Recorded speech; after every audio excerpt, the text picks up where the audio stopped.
രാഗ റെയിലെന്ന് പേരിട്ടാലും കുഴപ്പമില്ല.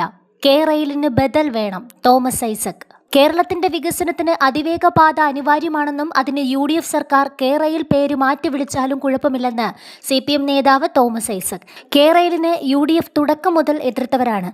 അതുകൊണ്ട് അത് വേണ്ടെന്ന് വച്ചതിൽ അത്ഭുതമില്ല. ഐസക് പറഞ്ഞു. സംസ്ഥാനത്ത് അതിവേഗ പാത വേണോ എന്നതിൽ UDF വ്യക്തത വരുത്തണമെന്നും ഐസക് ആവശ്യപ്പെട്ടു.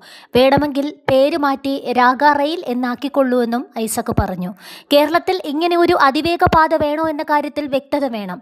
രാഗ റെയിൽ എന്ന് വേണമെങ്കിൽ വിളിക്കാം. കേരളത്തിലുള്ളവരെല്ലാം കാറെടുത്ത് തെക്കു വടക്ക് ഓടണമെന്നാണോ ഇവർ പറയുന്നത്? റോഡ് മുഖേന ദീർഘദൂര യാത്ര ചെയ്യുന്നവരെ ട്രെയിനിലേക്ക് മാറ്റാൻ പറ്റണം. അങ്ങനെ സാധിക്കണമെങ്കിൽ അതിവേഗ പാത വേണം. ഇനി ഇത് വേണ്ടെങ്കിൽ ബദൽ എന്താണെന്ന് പറയണം. കേരളത്തിന്റെ വികസനത്തിന് മുന്നോട്ടുള്ള പോക്കിന് അതിവേഗ പാത അനിവാര്യമാണെന്ന് തോമസ് ഐസക് പറഞ്ഞു. കേരളത്തിന്റെ വളർച്ച 25 വർഷത്തേക്ക് മുൻകൂട്ടി കണ്ട് പ്ലാൻ ചെയ്ത പദ്ധതിയായിരുന്നു കെ റെയിലെന്ന് CPM സംസ്ഥാന സെക്രട്ടറി MV ഗോവിന്ദൻ പ്രതികരിച്ചു. കേന്ദ്ര സർക്കാരിന്റെ അനുമതി ലഭിക്കാത്തതിനെ തുടർന്ന് കെ റെയിൽ മുമ്പ് തന്നെ വഴിക്ക് വെച്ച് നിർത്തിയതാണെന്നും അദ്ദേഹം കൂട്ടിച്ചേർത്തു. സിൽവർ ലൈൻ പദ്ധതി റദ്ദാക്കിയെന്നാണ് മുഖ്യമന്ത്രി VD സതീശൻ ഇന്ന് പറഞ്ഞത്. കെ റെയിലിന്റെ ഭാഗമായി സ്ഥാപിച്ച മഞ്ഞക്കുറ്റികളെല്ലാം നീക്കം ചെയ്യുമെന്നും മുഖ്യമന്ത്രി വാർത്താ സമ്മേളനത്തിൽ അറിയിച്ചു.